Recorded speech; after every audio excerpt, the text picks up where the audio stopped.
2 jours après l'affrontement militaire inédit entre l'armée turque et l'armée syrienne dans la région d'Idlib, le président Recep Tayyip Erdogan menace Bachar al-Assad d'une offensive s'il ne retire pas ses troupes qui sont stationnées aux abords des postes d'observation mis en place par Ankara. Nous riposterons sans aucun avertissement à toute nouvelle attaque aérienne ou terrestre, quelle qu'en soit la source, contre nos militaires ou contre les combattants avec lesquels nous coopérons.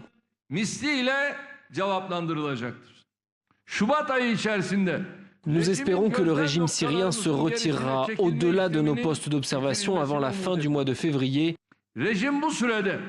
Si le régime ne se retire pas, la Turquie sera dans l'obligation de s'en charger. Et bonsoir Slimane. Bonsoir. Le président turc qui fait comme s'il était chez lui en Syrie, pourquoi? Alors, effectivement, les troupes russes sont en territoire syrien dans la province d'Idlib.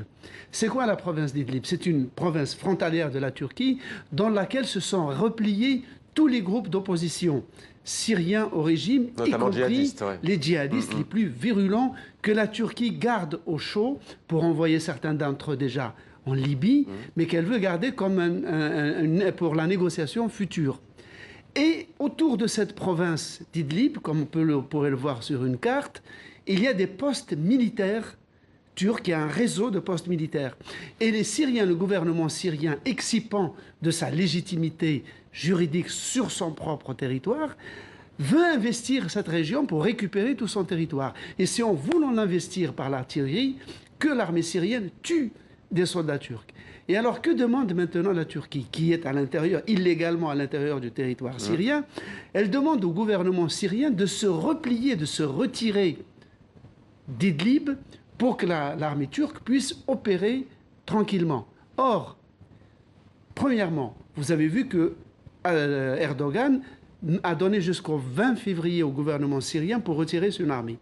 Mais comment, au nom de quoi, le régime syrien va accepter un ultimatum lancé par une force d'invasion étrangère? Sur son propre territoire. Deux, et c'est le plus important, Bachar n'est pas tout seul, Bachar al-Assad. Il est avec les Russes.